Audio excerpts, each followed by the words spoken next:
आपणा सर्वांनाच माहीत आहे की संगमेश्वर येथे संभाजीराजांबरोबरच कवी कलशांनाही कैद करण्यात आले होते आणि औरंगजेबाच्या आज्ञेने त्यांनाही हालहाल करून ठार मारण्यात आले होते।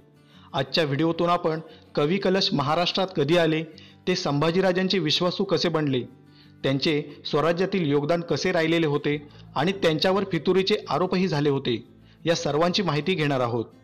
उपलब्ध माहितीनुसार कवी कलश हे कणोजी ब्राह्मण होते। ते भोसल्यांचे क्षेत्रोपाध्याय होते।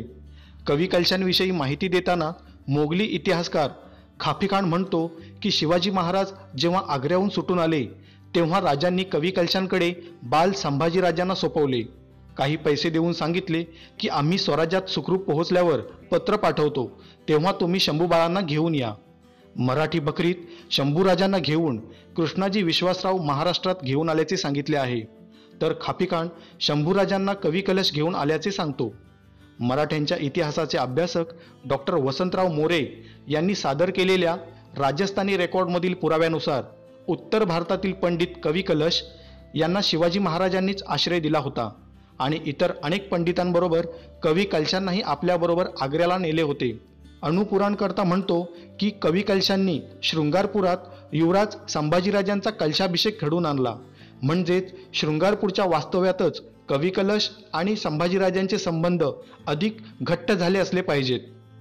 संभाजीराजांना सिंहासनापासून दूर ठेवण्याचे कारस्थान करणाऱ्या आणि विषप्रयोगाचे प्रयत्न करणाऱ्या मंत्री आणि अधिकाऱ्यांबद्दल वाटणाऱ्या अविश्वासामुळे राजांना कवी कलश अधिक जवळचे वाटू लागले असावेत।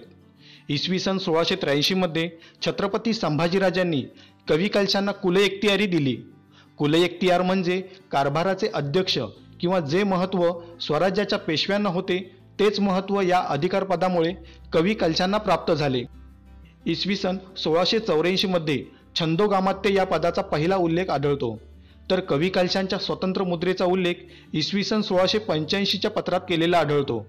कवी कलशांच्या स्वतंत्र मुद्रेचा असा अर्थ आहे की सर्व याचक लोकांची इच्छा पूर्ण करणारी, राज्य व्यवहाराचे नियंत्रण करणारी आणि कार्यसिद्धीचा निधी असलेली अशी मुद्रा कलशांच्या हातात आहे। कवी कलश हे केवळ पंडितच नव्हते, तर त्यांच्यापाशी असलेल्या राजकारणी आणि प्रशासकीय गुणांमुळेच रायगडावरील मंत्री आणि अधिकाऱ्यांच्या विरोधासमोर ते टिकून राहिले। कवी कलश केवळ गोड बोलायचे असे नाही, तर प्रशासन, धर्मशास्त्र, न्यायदान, लढाया, तहाच्या वाटाघाटी यांसारखी अनेक कामे ते सहज हाताळताना दिसतात।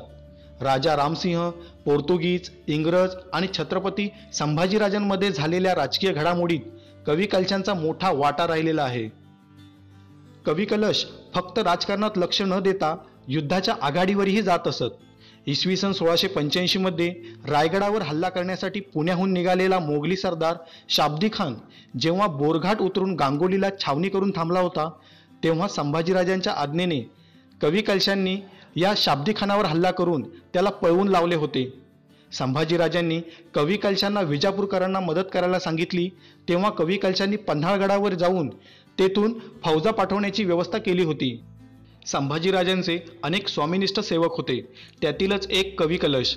तरीसुद्धा या स्वामिनिष्ठ कवी कलशांवर मोगली इतिहासकार ईश्वरदास नागर, इटालियन प्रवासी निकोलाव मनुची, रॉबर्ट आर्म यांसारख्या इतिहास लेखकांकडून, तर उत्तरकालीन काव्य आणि बखरीतून कवी कलश हे औरंगजेबाला मिळालेले आहेत, ते फितूर आहेत असा आरोप केलेला आहे।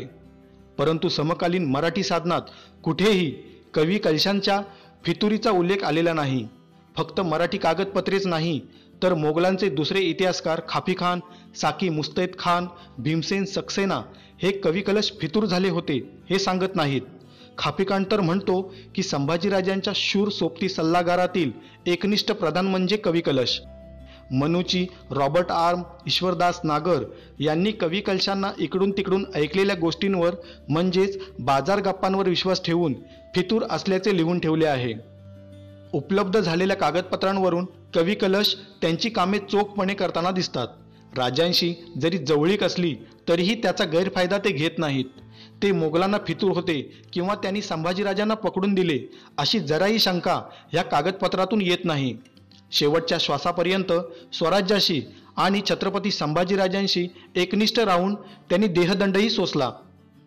एक गोष्ट आपण समजून घ्यायला हवी की जर संभाजीराजे कर्तृत्व संपन्न आहेत, पराक्रमी राजे आहेत, तर ते वाईट शब्दांनी हिणवल्या गेलेल्या कवी कलशांना आपला खास विश्वासू सेवक ठेवू शकतील का? त्यांना कुलइख्तियारी देऊ शकतील का?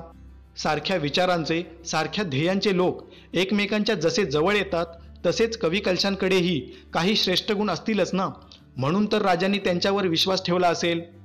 कवी कलशांनी जर खरोखरच फितुरी केली असती तर त्याचा राग छत्रपती संभाजीराजांनंतर राजाराम महाराज, महाराणी ताराबाई, शाहू महाराज यांच्यापैकी कोणाच्या ना कोणाच्या तरी कागदपत्रातून समोर आलाच असता. पण तसे काहीही घडलेले नाही. उलट शाहू महाराज जेव्हा मोगली कैदेतून सुटून आले तेव्हा त्यांनी फक्त छत्रपती संभाजीराजांचे वृंदावन बांधले असे नाही, तर त्याच वृंदावनाशेजारी कवी कलश यांचेही वृंदावन बांधले. कवी कलश हे उत्तम कवी होते. संस्कृत आणि हिंदी भाषेवर त्यांचे वर्चस्व होते. या भाषेतून त्यांनी ग्रंथरचनाही केली होती. हे ग्रंथ जरी सध्या उपलब्ध नसले तरीही ज्यावेळी त्यांना कैद केल्यानंतर औरंगजेबासमोर आणण्यात आले तेव्हा त्यांनी एक हिंदी कविता औरंगजेबाच्या समोर बोलून दाखवली. त्या कवितेचा असा अर्थ होता की रावणाच्या सभेत ज्याप्रमाणे हनुमानाला बांधून आणण्यात आले होते त्याप्रमाणे संभाजीराजांना औरंगजेबासमोर उपस्थित करण्यात आले आहे. हनुमानाच्या अंगाला जसा शेंदूर शोभून दिसतो तसे घनघोर युद्धामध्ये रक्ताने अंग माखल्याने हे राजन ते तुम्हाला शोभून दिसत आहे. ज्याप्रमाणे सूर्याला पाहताच काजव्याचा प्रकाश नाहीसा होतो त्याप्रमाणे तुमचे तेज पाहून औरंगजेबाने आपल्या सिंहासनाचा त्याग केला आहे. या छोट्याशा हिंदी काव्यावरून कवी कलशांची साहित्यिक प्रतिभा सिद्ध होते. हा व्हिडिओ सौ कमल गोखले यांचा शिवपुत्र संभाजी, डॉक्टर जयसिंगराव पवार यांचा छत्रपती संभाजी एक चिकित्सा आणि छत्रपती संभाजी स्मारक ग्रंथ, तर श्री प्रवीण वसंतराव भोसले यांचा मराठ्यांची धारातीर्थे या ग्रंथांच्या आधाराने बनवला आहे.